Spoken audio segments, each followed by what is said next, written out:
¡Oficial de guardia! ¡Santo y seña! ¡Santo y seña! Guerra sin cuartel.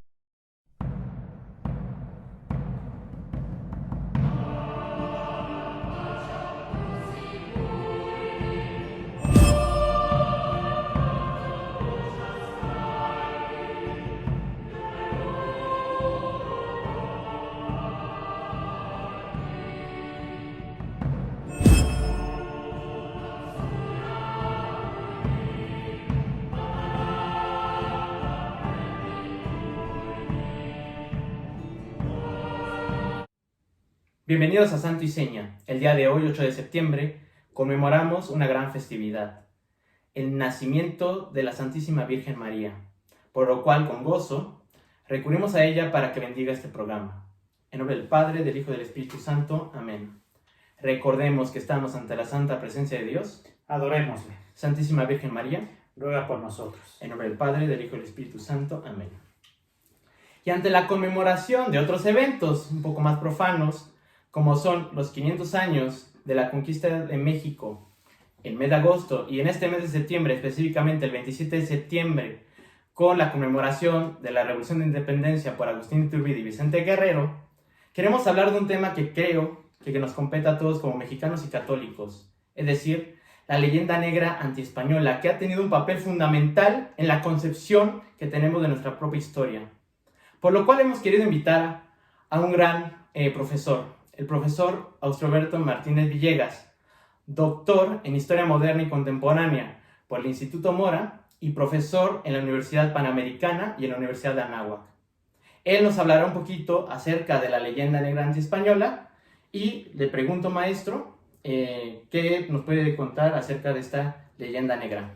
Muchas gracias, Daniel. Un honor estar aquí en Santo y Seña. Y pues bueno, a todos nuestros escuchas y las personas que tienen a bien observarnos, pues efectivamente es un tema fundamental para comprender parte de tantas cosas de las cuales se habla. Hay argumentos en estas fechas, algunos bien fundados, algunos derivados del debate, pero también muchos otros pues más bien fruto de prejuicios, fruto de ideas preconcebidas totalmente falsas acerca de lo español, acerca del papel que tuvo históricamente pues la llegada de los españoles en América. Ciertamente, pues bueno, es un tema bastante candente, bastante polémico, pero que es necesario que como hispanoamericanos y como católicos también conozcamos. De hecho, pues bueno, todo este asunto de la leyenda negra es un derivado de panfletos que en su origen tratan de contrarrestar la imagen, la influencia de lo hispánico no nada más en América, sino también en diversas partes de Europa. Como lo vamos a ver a lo largo de esta charla, pues toda esta leyenda negra en buena medida fue una guerra de propaganda que hasta la fecha siguen aplicando liberales, izquierdistas, sobre todo pues en una sintonía de argumentaciones que poco tienen que ver con lo que ocurrió realmente a nivel histórico, porque pues bueno, pareciera que existe una intención sistemática por atacar todo aquello que signifique lo español, la herencia cultural que la civilización hispánica nos deja en América, y además se puede decir que todo ataque en contra de España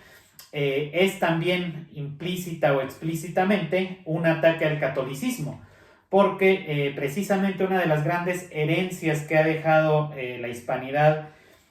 en nuestras tierras es esta esencia católica que tiene la civilización hispanoamericana, y que pues bueno, desde luego ha marcado toda nuestra trayectoria histórica, y evidentemente pues con el carácter secularizador, descristianizador en buena medida del liberalismo, del progresismo de izquierda, pues bueno, es un enemigo a vencer. Por eso es que nos hemos dado a la tarea de tocar el día de hoy este tema tan relevante que es el de la leyenda negra. Pues muchísimas gracias, maestro. Gran introducción y disertación acerca de este tema, del cual profundizaremos un poquito más con el siguiente video y posteriormente haremos una charla comentando algunos aspectos relevantes. Leyenda negra. Orígenes y consecuencias. La leyenda negra antiespañola es un relato histórico propagandístico confeccionado por los enemigos del Imperio Español, que tiene la intención de manchar o ensuciar la acción de los españoles en Europa y en América con un fin claramente denigratorio. En palabras de Julián Juderías,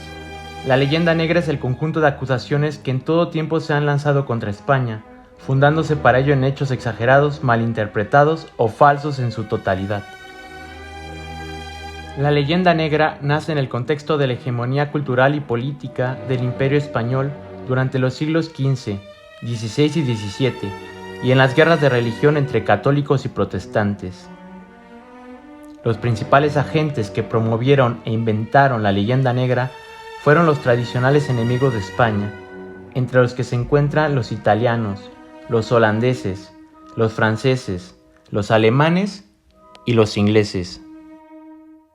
Los dos focos principales en los que se concentra la difamación de esta leyenda contra España fueron la crítica exagerada contra el Tribunal del Santo Oficio, es decir, la Santa Inquisición y la conquista de América. Respecto a la primera, el texto que mayor influencia tuvo fue la exposición de algunas mañas de la Santa Inquisición española, publicado en Heidelberg en 1567 por Reginaldus Montanus, y por otro lado, el falso testimonio de un antiguo secretario de Felipe II, Antonio Pérez, caído en desgracia, que colaboró con los enemigos de la corona difamando al rey Felipe II. Sin embargo, la difamación contra la labor evangelizadora de los españoles en América es sin duda el motivo más ampliamente difundido por la leyenda negra. El panfleto que más contribuyó a formar esta imagen deformada de la conquista fue la brevísima historia de la destrucción de las Indias, escrito por Fray Bartolomé de las Casas en 1552. En dicha empresa, se concibe a los españoles como unos tiranos conquistadores que solo buscaban poder y oro a costa de la bondad natural de los nativos.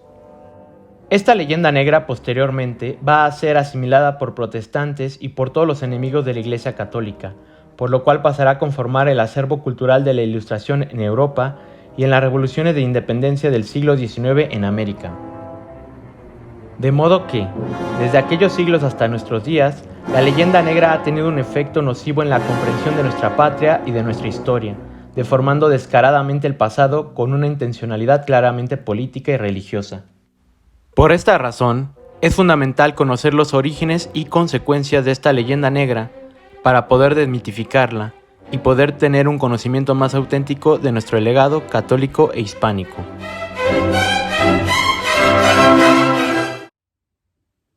Pues bueno, espero que este video que acaban de ver haya sido de su agrado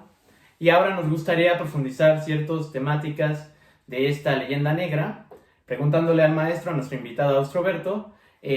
pues algunas aristas que podríamos rescatar, sobre todo para plantear el conflicto histórico que se ha dado a lo largo de la historia de España y del Occidente y remarcando el impacto que tiene en nuestra época.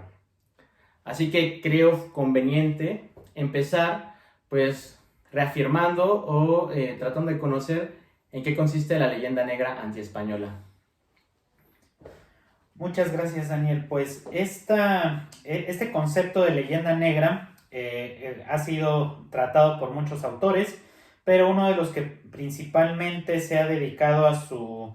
estudio, a su difusión, sobre todo pues ya desde principios del siglo XX, es Julián Juderías. Él pues fue el primero en utilizar el concepto de manera sistemática, justamente en su libro titulado La leyenda negra.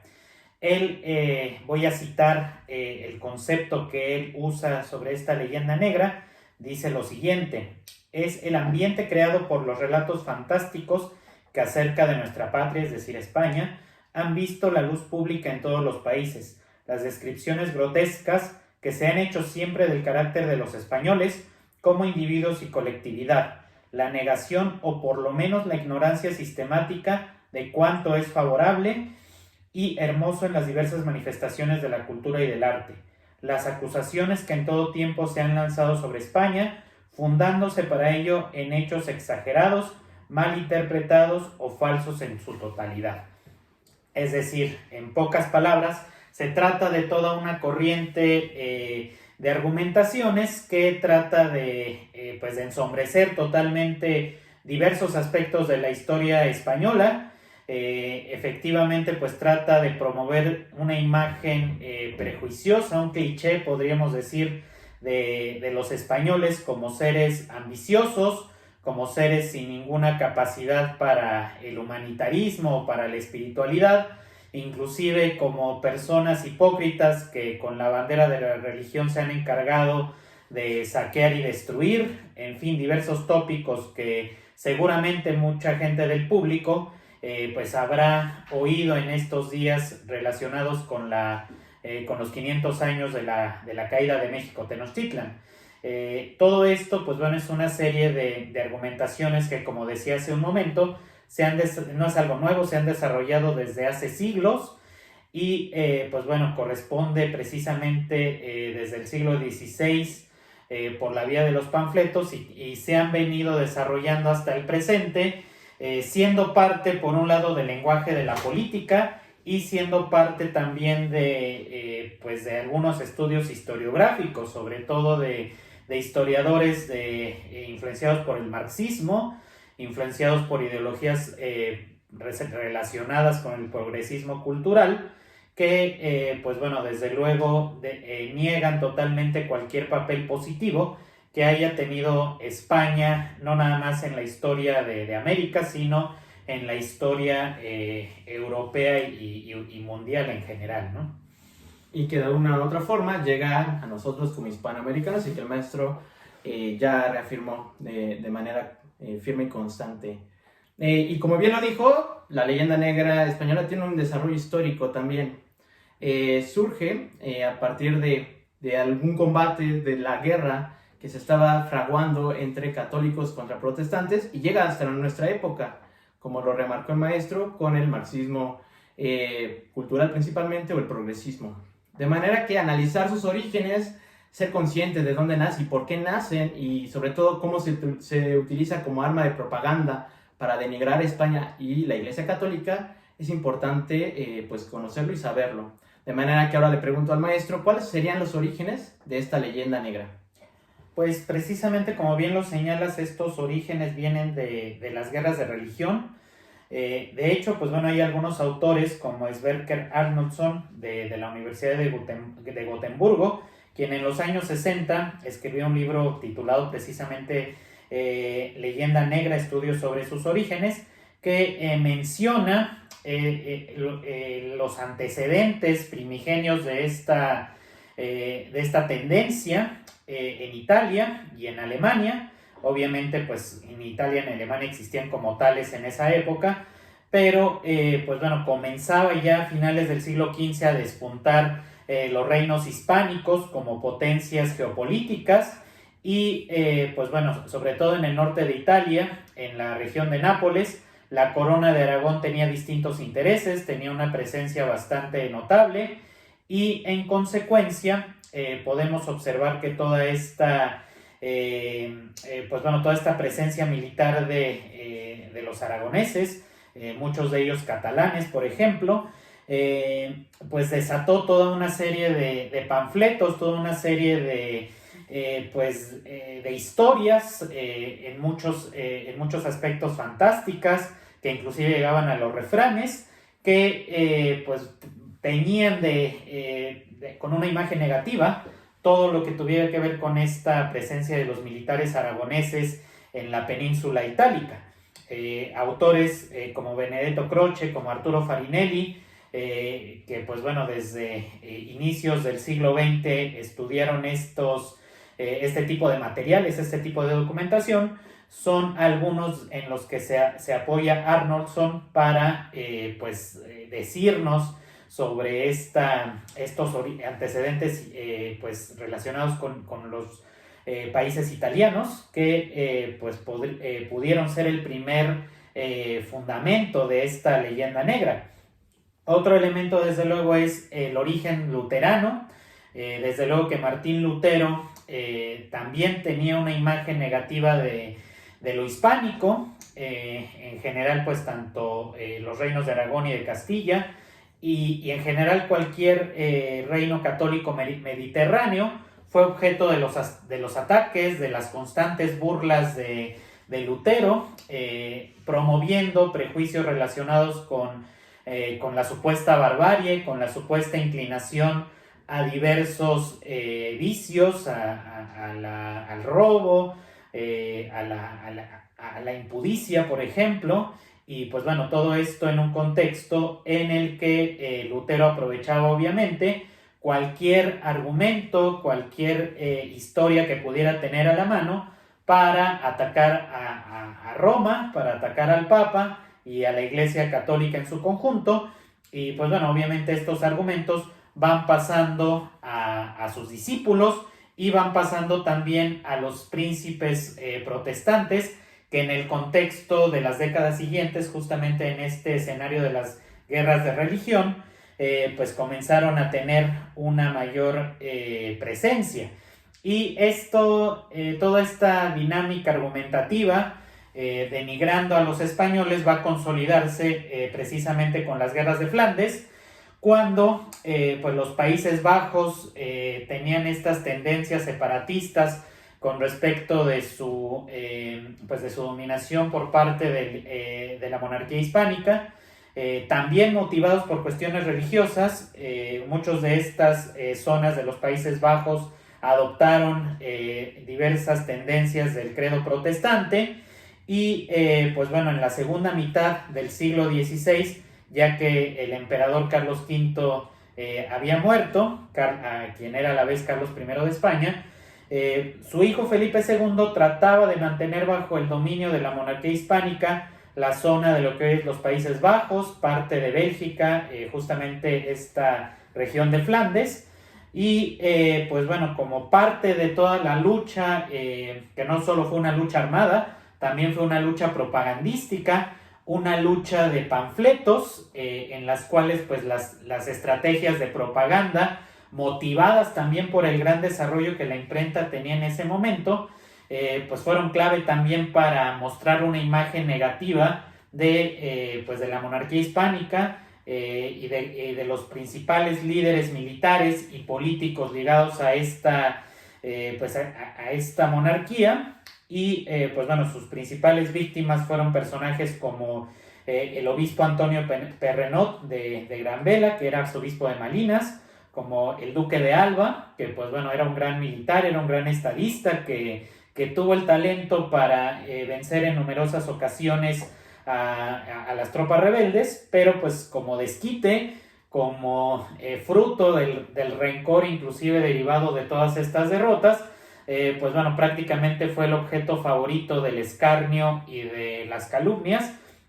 y sobre todo exageraciones que pues difundió esta leyenda negra a través de diversos panfletos. Hubo libelos, hubo pues por ejemplo Lucas de Gir fue uno de los personajes que fabricaban libelos y panfletos sobre pues mostrando la supuesta crueldad de los soldados hispánicos. El poeta Van der Noot también era un poeta de origen neerlandés que pues efectivamente difundía a través de sátiras, a través de pues poesías malintencionadas, toda esta imagen pues totalmente denigrante de los líderes militares hispánicos, principalmente del duque de Alba, y pues bueno, también de algunos otros personajes ligados a la propia corona hispánica. Muy bien, y bueno, de lo que acaba de decir el maestro podemos rescatar dos cosas. Primero, que bueno, en ese momento, el siglo XV, XVI, el dominio español era evidente, y obviamente como la gran potencia mundial de aquel momento, pues tenía enemigos. Entre ellos, ya mencionó algunos el maestro, los italianos, en ese momento los neerlandeses, los que conocemos actualmente como los holandeses, los alemanes. Y también, bueno, a mí me gustaría recuperar un poco ligado con estos panfletos, libelos que menciona el maestro, que se desarrollaron principalmente en Flandes, el papel de Guillermo de Orange, que era el líder de la rebeldía contra el Imperio Español, quien en 1580 escribe una apología de su propia vida, donde denigra la figura de Felipe II. Dentro de muchas acusaciones, la principal que le hace es que Felipe II, como un acto de intolerancia, mata a su hijo, Don Carlos. Y precisamente esta historia, que en muchos aspectos es falsa, porque bueno, habría que analizar un poquito más el perfil psicológico de Don Carlos, precisamente tomado de este panfleto, posteriormente en la cultura europea, se van a formar tanto novelas como la novela de Schiller, Don Carlos, o también algunas óperas, aquella famosa ópera de Giuseppe Verdi, Don Carlos, donde hay un ataque directo a la figura de Felipe II y a la Inquisición. De manera que ahora yo le quiero preguntar al maestro, ¿qué papel tiene, por ejemplo, la leyenda negra española para calumniar esta institución que es la Santa Inquisición? Pues efectivamente la Inquisición ha sido uno de las instituciones que más ha tenido presencia en toda esta argumentación en contra de España. Pareciera proverbial la supuesta crueldad de la Inquisición española, pero pues bueno, toda esta serie de libelos, de historias que se han escrito acerca de la Inquisición, pues bueno, desde luego deja pues en silencio muchos aspectos del contexto en el que se desarrolla esta institución. ¿A qué me refiero? A que, pues bueno, la Inquisición como tal era un tribunal justamente cuya tarea era inquirir, era investigar. No necesariamente de antemano se trataba de condenar, de asesinar a todos los que caían en un juicio de la Inquisición. Y por lo tanto, pues los procesos eran bastante rigurosos. La labor del tribunal era inclusive, podríamos decir, burocrática, engorrosa, pero no tanto por una ineficacia, sino más bien por el cuidado que ponían los funcionarios en investigar a fondo todas las acusaciones. Los mismos pues, funcionarios de la Inquisición estaban conscientes de que esta práctica de pues calumniar, de utilizar una acusación en contra del propio tribunal como parte de una disputa personal o para arruinar a algún enemigo particular, pues era un asunto muy constante. Así es que pues todas las investigaciones del tribunal eran totalmente detalladas, se hacían con todo el rigor, con toda la labor que implica una investigación judicial a fondo, que pues bueno, ya quisiéramos en nuestros sistemas judiciales contemporáneos. Y pues bueno, todas estas historias también fueron difundidas desde esta época. Por ejemplo, Francisco de Encinas, que era un protestante de origen español, que pues bueno, escribió un libro en 1545 en el que él supuestamente decía que había tenido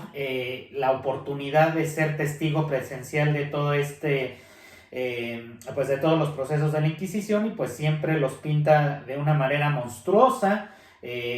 Destaca esta idea del secretismo que planteaba la Inquisición en sus prácticas, aunque pues desde una óptica muy exagerada, desde una óptica obviamente interesada como protestante pues bueno, para atacar al catolicismo. Y pues bueno, toda esta influencia también se acrecienta en Alemania, por ejemplo, con un libro que se llamaba Exposición de algunas mañas de la Santa Inquisición Española, que un personaje anónimo que escribió bajo el nombre de Reginaldus Gonsalvus Montanus, que según algunos historiadores era también un teólogo protestante español que se llamaba Antonio del Corro,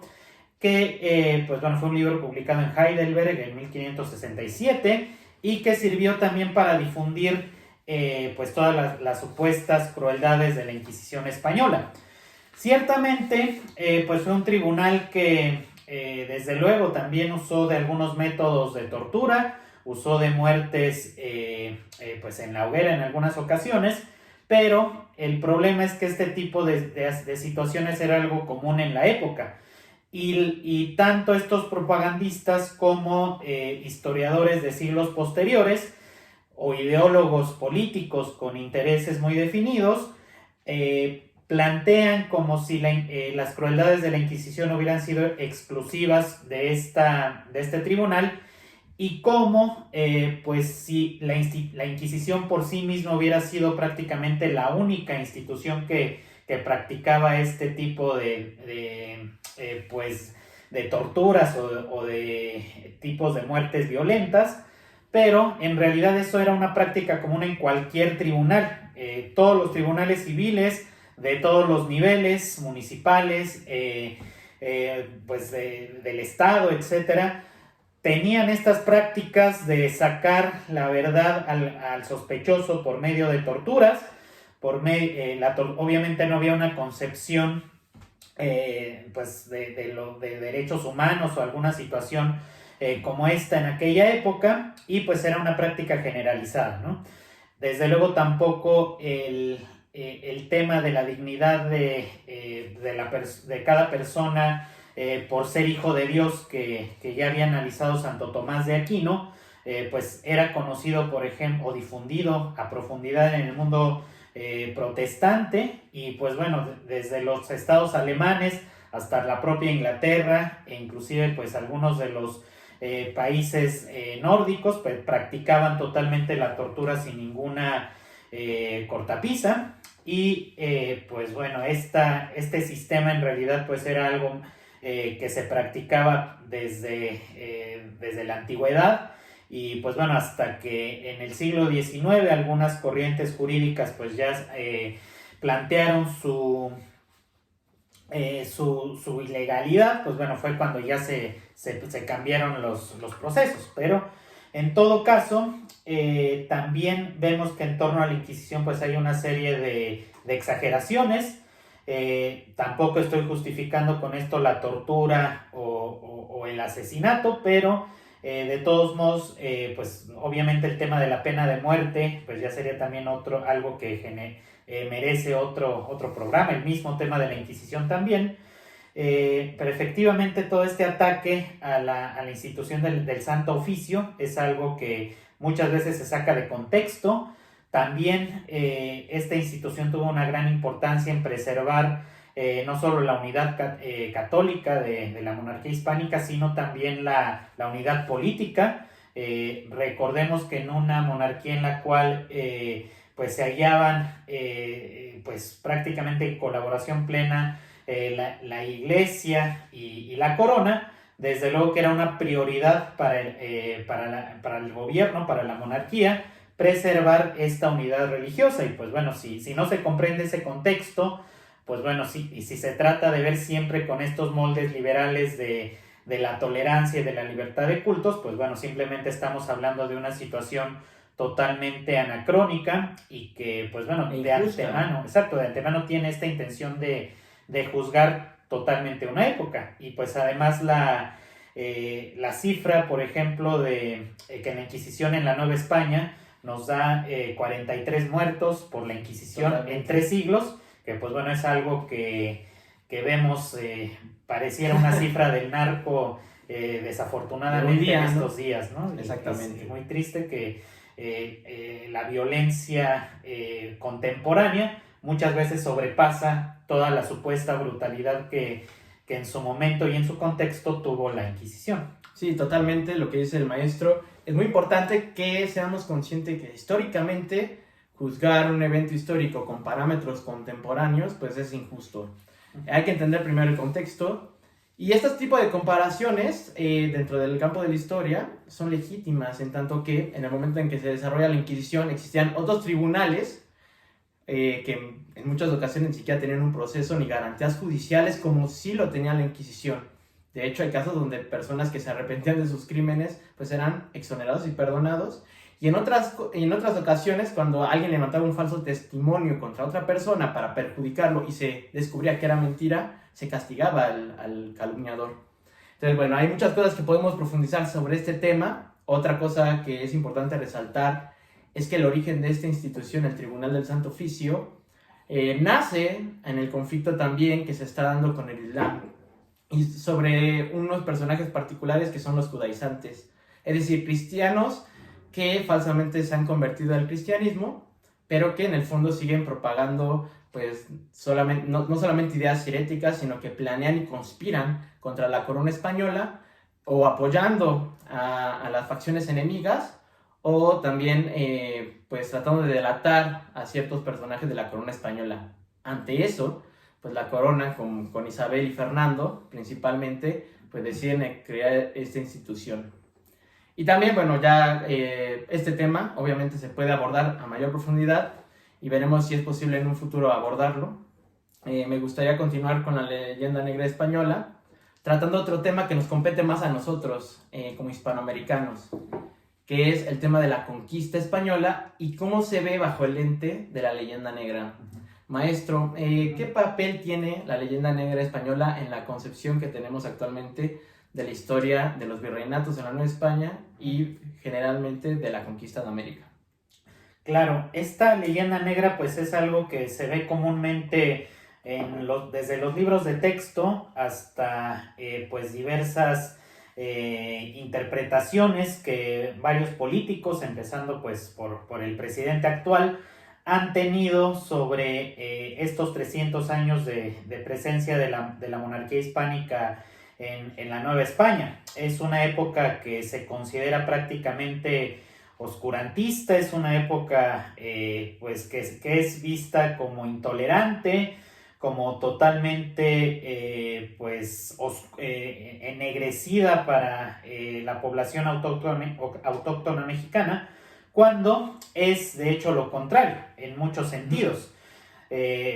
Tampoco podemos decir que no hayan existido injusticias, pero la gran diferencia es que estas injusticias se trataban de corregir a través de leyes dispuestas por la propia corona. También se habla mucho de los famosos genocidios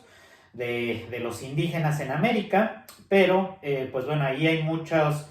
aristas que tomar en cuenta.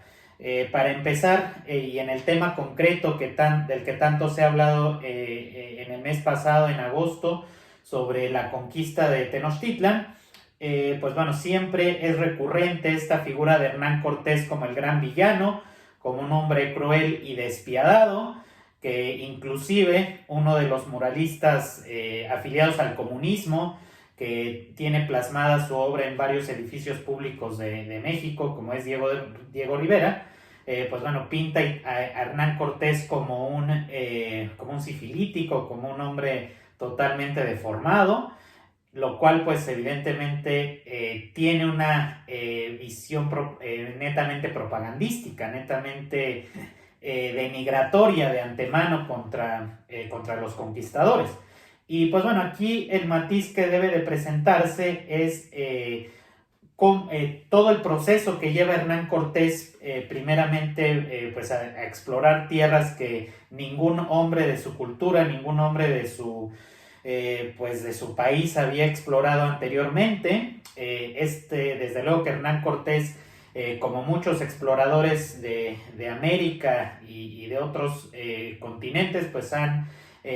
tenido en el sentido de enfrentarse a un mundo desconocido por primera vez, de enfrentarse a una naturaleza hostil y también a la cual poco se puede reaccionar en un primer momento, y sobre todo pues la gran habilidad que tuvo para tejer una serie de alianzas con los pueblos indígenas que estaban precisamente subyugados por los mexicas. Muchas veces se pretende difundir esta imagen de que todos los mexicanos somos herederos de los mexicas, pero pues bueno, esto no es más que un mito,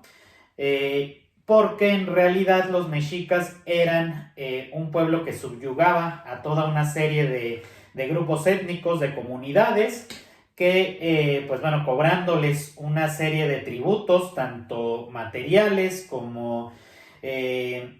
alimenticios e inclusive humanos, tributos humanos que eran sacrificados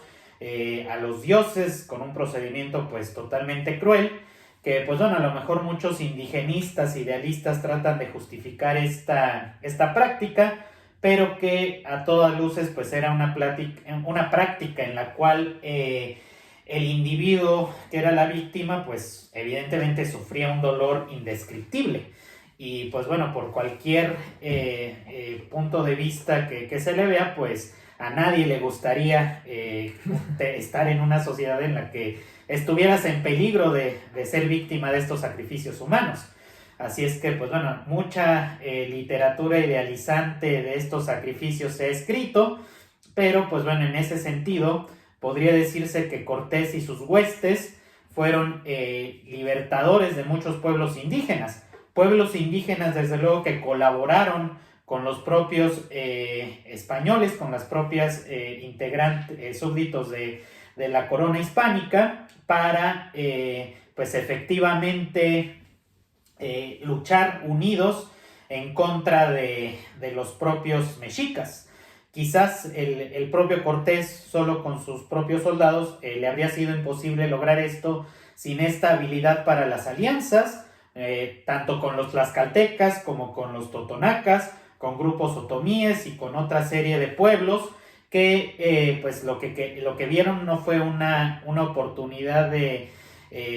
o una ocasión de que su cultura se viera destruida, sino más bien la oportunidad de oro para librarse de una vez por todas de los mexicas, que eran un pueblo cruel, eran un pueblo tiránico. Y pues bueno, efectivamente no se trata de la conquista de México, se trata de la conquista de la capital de los mexicas. México no existía como tal,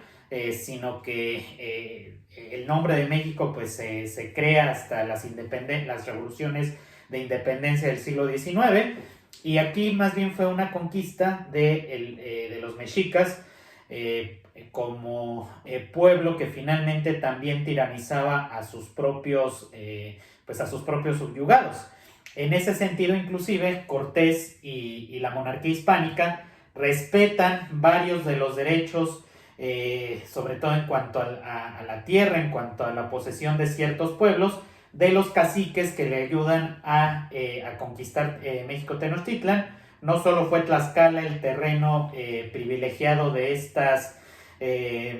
ordenanzas, de estas leyes que respetaban en buena medida la jerarquía prehispánica, sino que pues a lo largo del territorio del virreinato, cada uno de estos poblados indígenas pues tenía la oportunidad de aprovechar el sistema de fueros legales que tenía en ese momento la monarquía hispánica para determinar ciertas bases de gobierno, ciertas leyes que efectivamente respetaban mucho de sus antiguas costumbres, de la posesión de ciertas tierras comunales y el liderazgo sobre todo que tenían en el caso de que hubieran sido aliados en contra de México Tenochtitlan, con respecto del estado que existía antes de la conquista. Obviamente pues esto no se generalizaba a todos los pueblos indígenas. Muchos pueblos indígenas pues resistieron con la violencia, y pues si alguien resiste con violencia, pues obviamente no lo vas a tratar con todas las consideraciones. Y eso, todas estas, evidentemente en la conquista hubo crueldades, hubo excesos, pero en todas las guerras los ha habido, y pues inclusive en esa época, en el siglo XVI, pues en diversas partes de Europa, en diversas partes del mundo, pues todas las guerras actuaban de la misma manera, mediante saqueos, mediante violencias, y pues bueno, tampoco estoy justificando estas actitudes, pero era algo que pues es inherente a la guerra desde que el ser humano es tal, ¿no? Y pues y particularmente a ello. Perdóname que te interrumpa, y particularmente con aquellos que fabrican la leyenda negra, hablando de protestantes, hablando de holandeses, franceses, quienes en su actuación particular en América, pues en comparativa con los españoles, pues no salían tan bien parados, analizados con un ojo veraz e histórico. Pues como bien lo mencionó el maestro, pues es verdad que en todas las guerras siempre hay ese tipo de injusticias, pero el Imperio Español siempre trató de atajarlo, siempre trató, por lo menos con el aparato burocrático de la corona, particularmente en 1504, en el Testamento Isabel la Católica, pide claramente que se proteja las garantías de los indígenas, Posteriormente con la Junta de Valladolid, no me acuerdo bien la fecha, maestro, y si me puede decir, 1545, si no me recuerdo. y que se hacen las leyes de las Indias que dan garantías a los mismos indígenas. Pues en Inglaterra no existía un aparato similar. De hecho, podemos notarlo actualmente con las poblaciones que viven hoy día poblaciones indígenas que viven en América, y hacemos una comparación directa entre los países anglosajones y los países de Hispanoamérica, y pues es evidente que por lo menos hay un intento denodado por parte de la corona de preservar y cuidar a los indígenas, a las poblaciones nativas, y sobre todo darles garantías. Y no solamente eso, a muchos caciques que apoyaron a la conquista, como los tlaxcaltecas, los totonacos o los cholultecas, se les preservó cierto papel dentro de la administración de la misma corona. Y bueno, yo rapidísimo quisiera tocar un tema muy importante, porque hay un personaje que merece ser destacado dentro de la conformación de la leyenda negra antiespañola, que es Bartolomé de las Casas, que fue un fraile dominico que vivió por la época, principalmente fue obispo de Chiapas, y que escribió un libelo que fue ocasión de que los enemigos de España, principalmente protestantes y judíos, se aprovecharan para denigrar la acción española en América. Fray Bartolomé de las Casas es este personaje, y que va a establecer un relato muy interesante que conviene como conversar un poquito aquí. Entonces, ¿qué papel, maestro, tiene Fray Bartolomé de las Casas en la conformación de la leyenda negra? Bueno, pues efectivamente Bartolomé de las Casas y su obra llamada Brevísima Relación de la Destrucción de las Indias, pues ha sido uno de los, pues como dices, de los panfletos que pues en mayor medida ha sido utilizado como parte de las fuentes que plantean este supuesto genocidio que los españoles hicieron en América. De hecho, pues bueno, ha sido objeto de diversas ediciones ya a lo largo del siglo XVI, del siglo XVII, tanto en Inglaterra como en Holanda, que pues eran los principales enemigos de la corona hispánica en aquella época. Y pues bueno, efectivamente la edición de 1598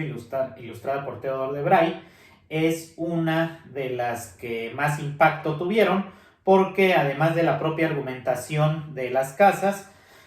hizo también una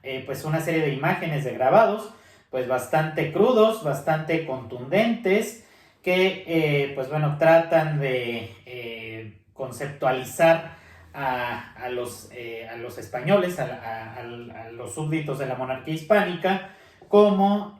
pues totalmente crueles, prácticamente que con sus perros atacaban a todos los indígenas como si hubieran llevado un ejército de perros, cuando pues en realidad sí llevaron, pero pues tampoco eran grandes multitudes de perros. Prácticamente también como si colgaran a cualquier indígena que se les cruzara en el camino, como si los asaran vivos, exacto, o sea, era una exageración espantosa, y ese tema de la exageración fue algo constante en la obra de las Casas. Desde la narrativa para describir el paisaje, pues bueno, exagera el número de los ríos, exagera el número de la población indígena que existía, y sobre todo de la población indígena que fue muriendo. E inclusive, pues bueno, él también pintaba el orden prehispánico como si fuera algo paradisíaco, como si los indígenas se comportaran de manera siempre dócil, siempre pacífica, y pues bueno, prácticamente como si fueran los únicos seres angelicales en la tierra. Y pues bueno, esto sin ningún matiz, y de ahí viene también un poco este mito del buen salvaje que después rescataría Juan Jacobo Rousseau y Montesquieu, en la era de la Ilustración y del Iluminismo, que pues también tuvo como objetivo este avance en la descristianización de las sociedades, pero que en el contexto de los escritos de las Casas ya había servido también para idealizar esta imagen de lo prehispánico como un paraíso que pues actualmente retoman los indigenistas. Claro. Así es. Y bueno, aquí quiero intervenir ahorita que comentaste, maestro, lo de los indigenistas. Claro. Precisamente el indigenismo uno piensa que está fabricado por esa reivindicación de los pueblos originarios para recuperar sus derechos. Cuando de hecho toda esta leyenda está fabricada en diferentes lugares del norte de Europa, pero particularmente en uno que es Frankfurt del Meno, donde pues varios grupos protestantes con judíos establecieron una imprenta y, como bien dijo el maestro, se hizo una tirada grande de varias ediciones de este texto, de la brevísima relación de la destrucción de las Indias de Bartolomé de las Casas, hecha y financiada por personas que no tenían nada que ver con estas ideas indigenistas, como pues, los alemanes, los judíos, y que precisamente retratan de una manera fantástica una lucha entre blanco y negro, entre los malditos españoles contra los buenos salvajes que son los indios. Pues bien, este relato de Bartolomé de las Casas no solamente ha sido objeto de varios prejuicios, sino que recientemente, sobre todo en el siglo XIX, siglo XX, muchos historiadores han desmitificado. Puedo mencionar algunos como Ramón Pérez Vidal, o en el mismo contexto histórico en que se desarrolla la vida de Bartolomé de las Casas, los mismos historiadores que conocieron a Bartolomé de las Casas y que vivieron la conquista, como el mismo fraile Motolinía, a quien le decían Motolinía porque era muy humilde y pobre, y los mismos indígenas lo reverenciaban, pues Motolinía le escribía al rey diciéndole que cómo era posible que aguantara este sujeto, que tenía un carácter hasta esquizofrénico en su descripción de la lucha de los españoles contra los indígenas.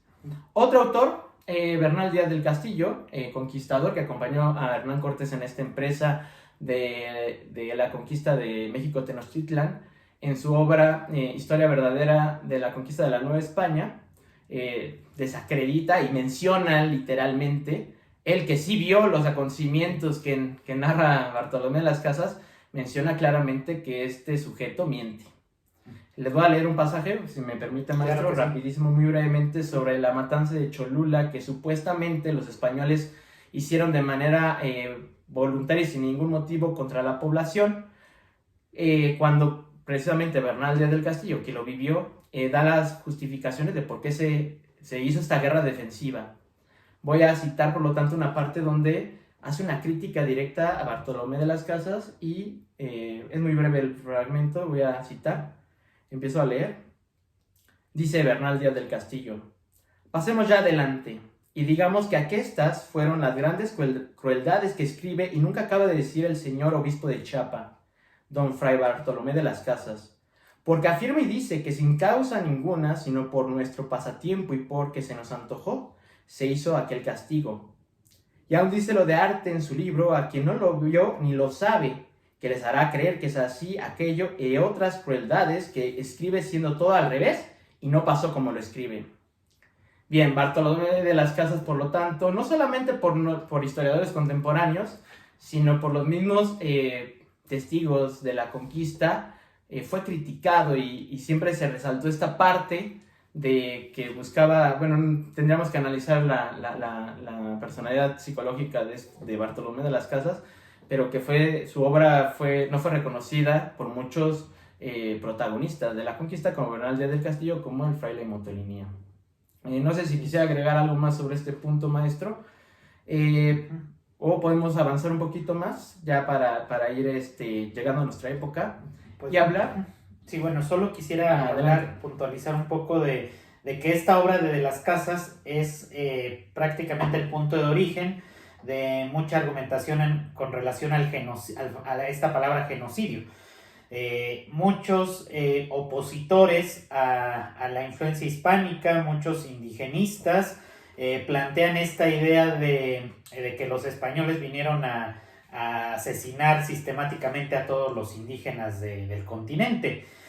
Pero pues bueno, aquí hay que mencionar que es algo también falso. El objetivo de la presencia hispánica en América es desde luego civilizatorio, es compartir la civilización de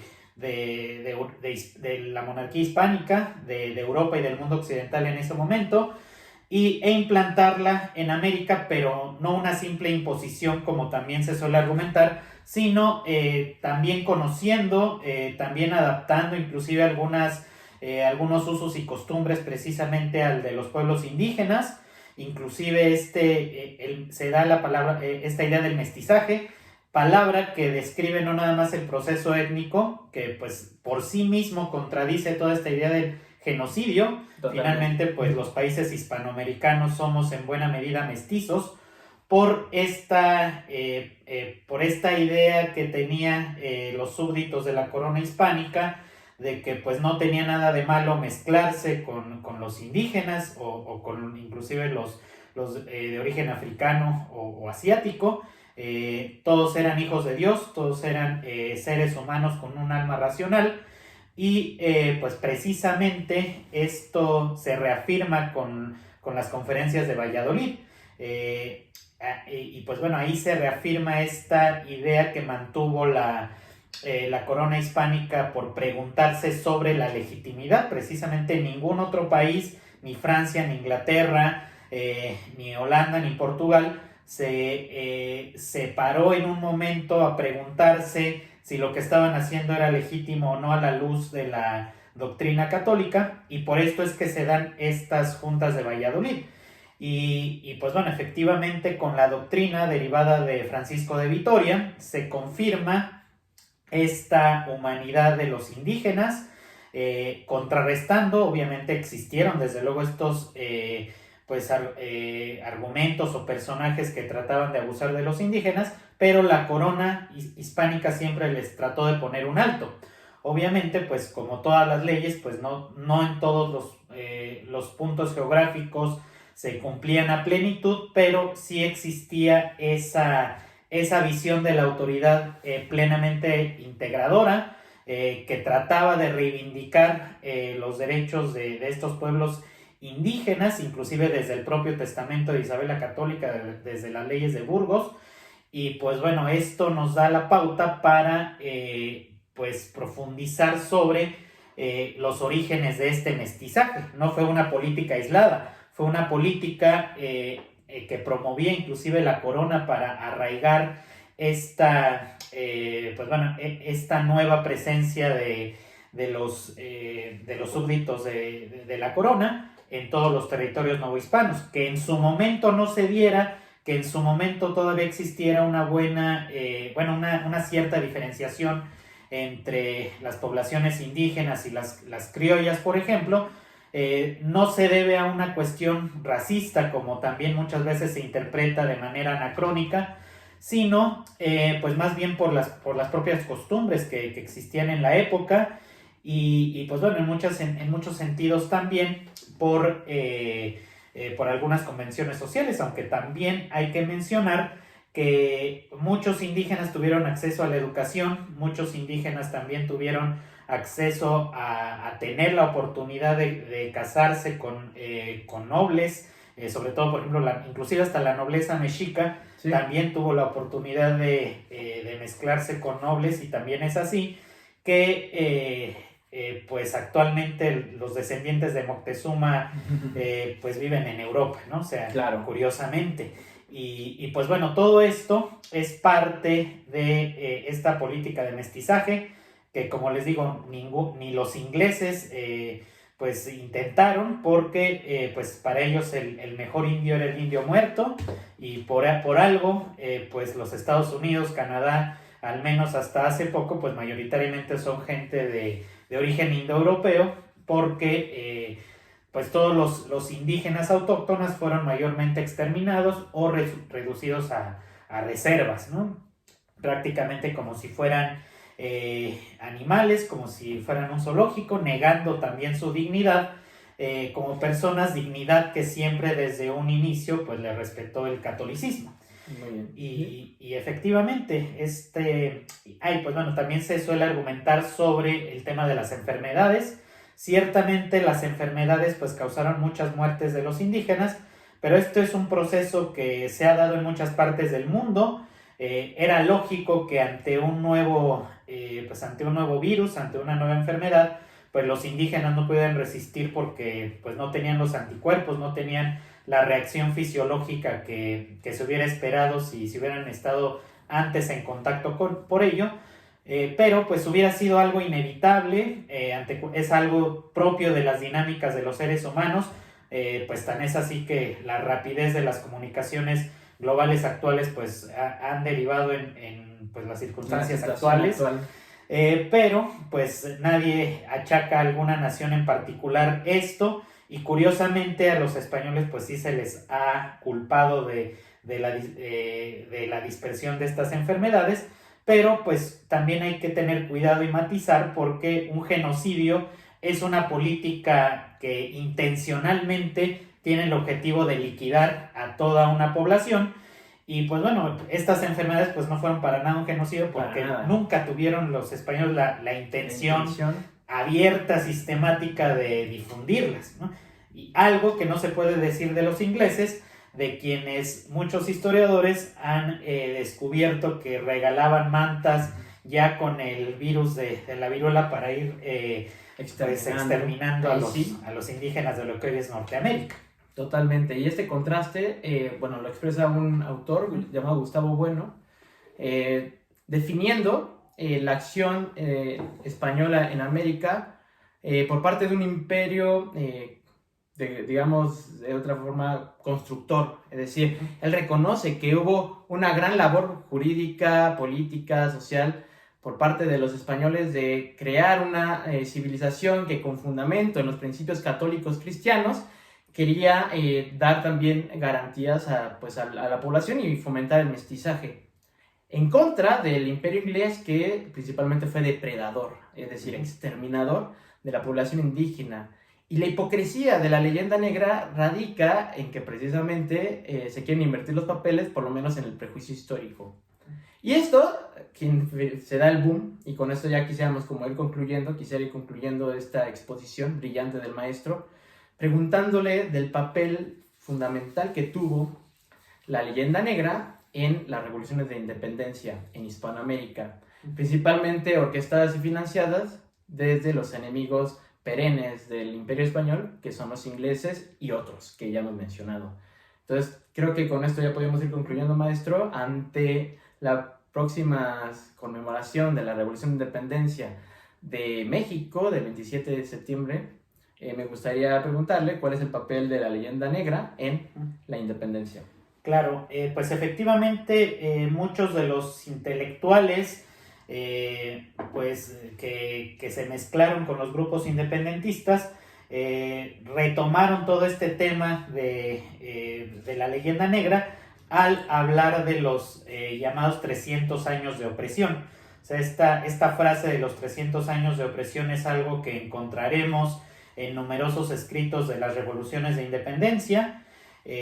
También es una idea de autojustificación, de crear una nueva legitimidad, porque en toda la América hispánica, ante el vacío de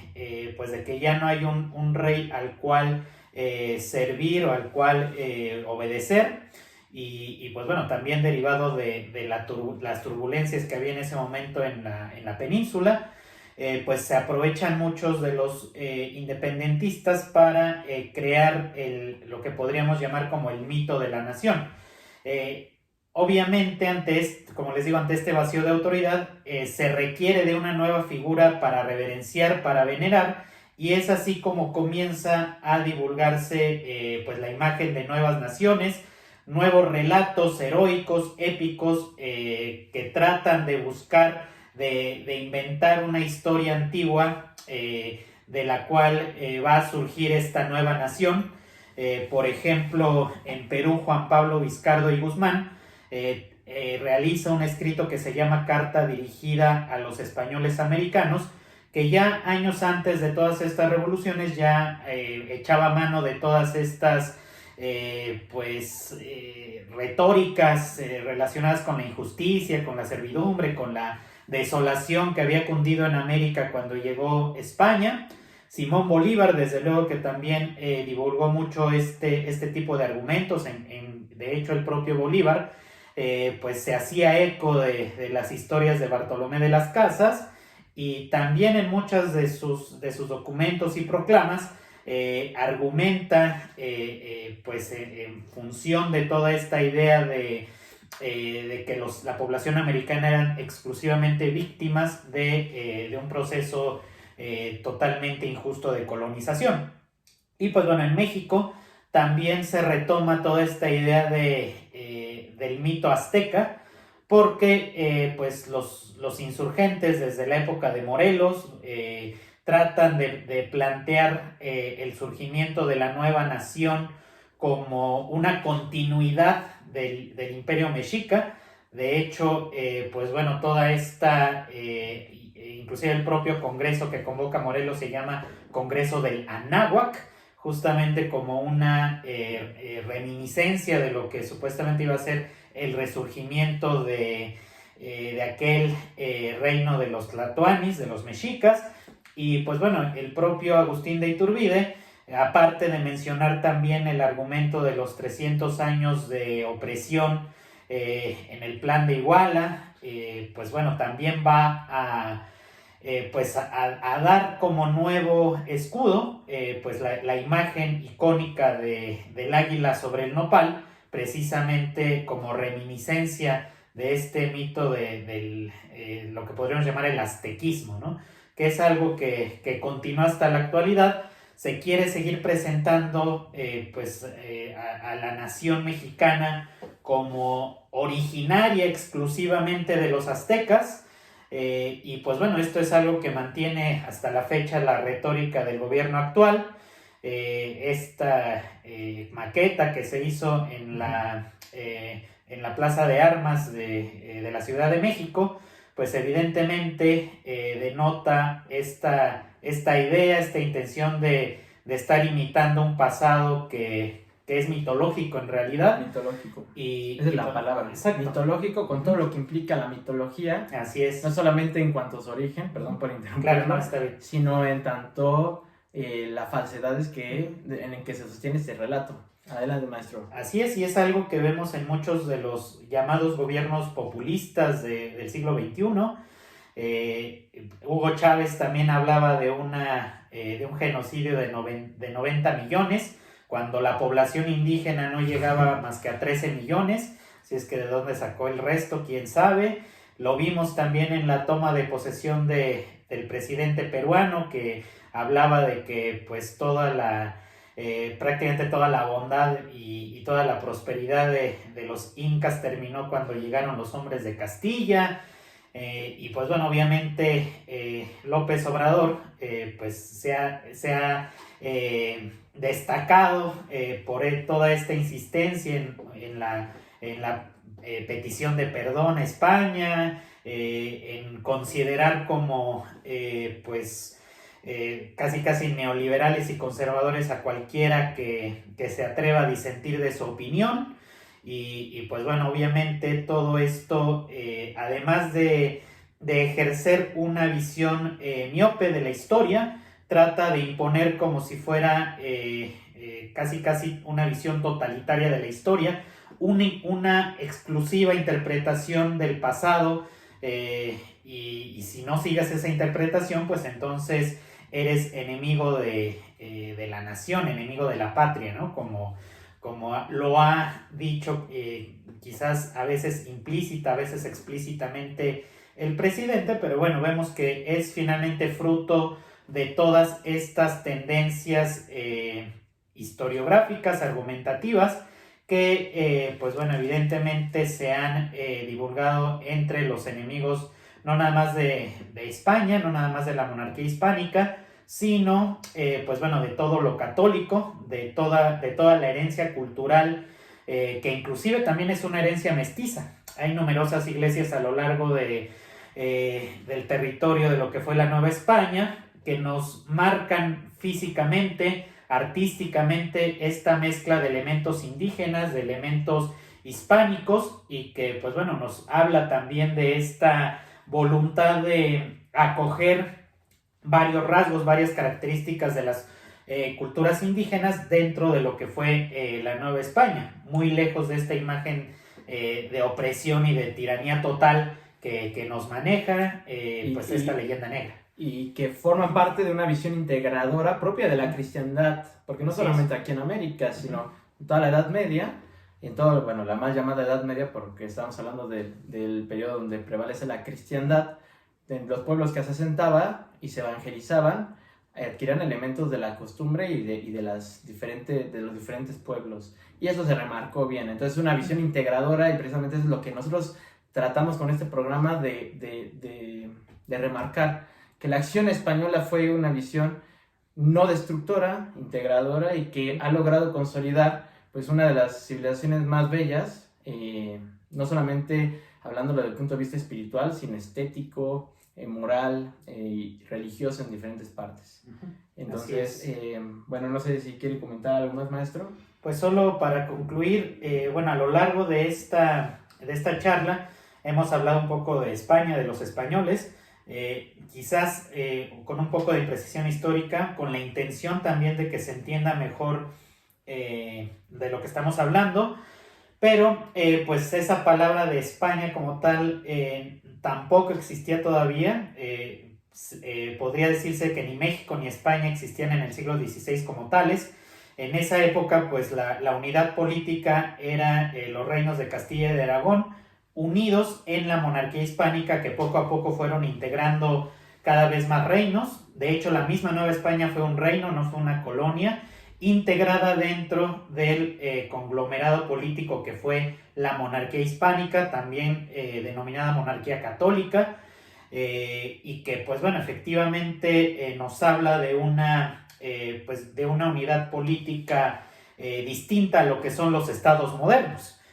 Ya lo que hoy conocemos como España, lo que hoy conocemos como México, ya es fruto de la modernidad, ya es fruto de la filosofía iluminista, que pues también se desmarca de las huellas del cristianismo en lo político, y pues bueno, evidentemente ya es otro orden distinto al orden tradicional que justamente fue el que implantó la monarquía hispánica en nuestras tierras novohispanas, y que pues evidentemente corresponde a la estructura jurídico, político y social de estos 300 años que vale la pena estudiar, vale la pena profundizar en ellos, y pues bueno, quitarnos prejuicios, quitarnos estas ideas preconcebidas que derivan de esta frase de nos vinieron a conquistar los españoles, que pues es algo totalmente sin fundamento y pues totalmente lastimero. Y pues bueno, más bien hay que considerar que somos herederos de un pasado glorioso, de un pasado en el que las virtudes de las políticas del cristianismo pues se implantaron en las leyes, y que pues bueno, en un mundo descristianizado, en un mundo secularizado, valdría la pena conocer, valdría la pena introducirnos más a fondo en pues en este contexto que era el proyecto que implantó el mundo hispánico, y de esta manera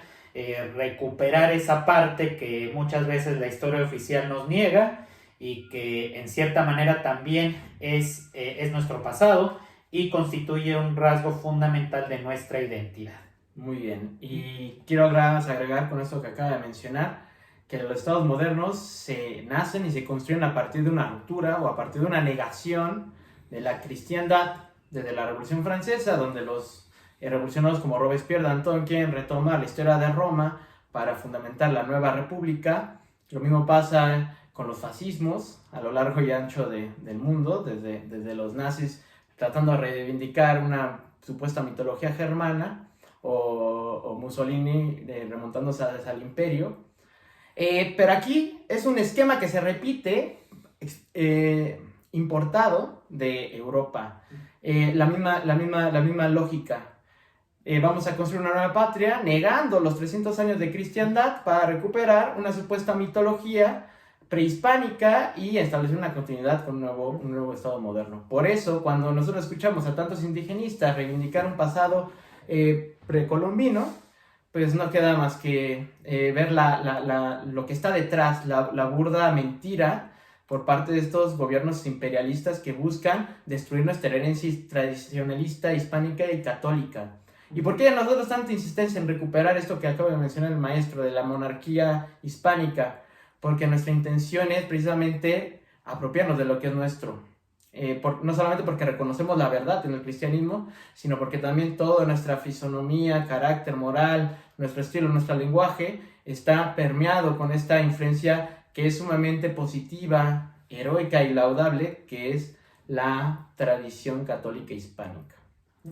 De manera que, bueno, ya queremos concluir este programa. Primero agradeciendo la permanencia, quisiera agradecer al maestro Austroberto que nos ha dado esta genial disertación muy completa y que todavía podría faltar mucho más, podemos tocar otros tópicos acerca de esta leyenda negra. Pero me gustaría despedir este programa pues haciendo una promoción de un libro que el maestro Austroberto escribió y que recientemente ha sido publicado por la Universidad Autónoma Metropolitana, la UAM, que se llama La evolución del proyecto de la nación sinarquista. Este libro, que pues da un recorrido histórico de México, sobre todo de este movimiento sinarquista, y que me gustaría que el maestro nos dé una breve reseña de qué trata y dónde puede, en caso de que alguno de ustedes lo quiera encontrar, dónde lo puede comprar. Muchas gracias, Daniel, y reitero mi gratitud a Santo y Seña por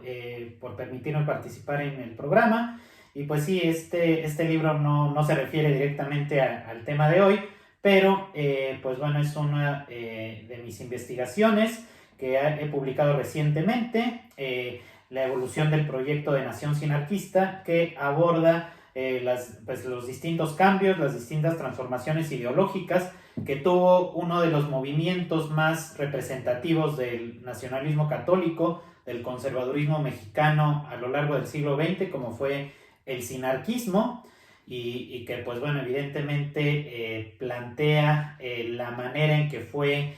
desarrollándose una nueva tendencia en el nacionalismo católico mexicano, que fue la democracia cristiana, cómo comenzó a seducir a algunos de los líderes del sinarquismo, cómo comenzó a promocionarse dentro de algunas estructuras del movimiento, y también pues en colaboración con algunos líderes internacionales de esta democracia cristiana, y que se plasmaron también en lo que fueron los distintos intentos de participación partidista electoral de este movimiento. Es una obra que efectivamente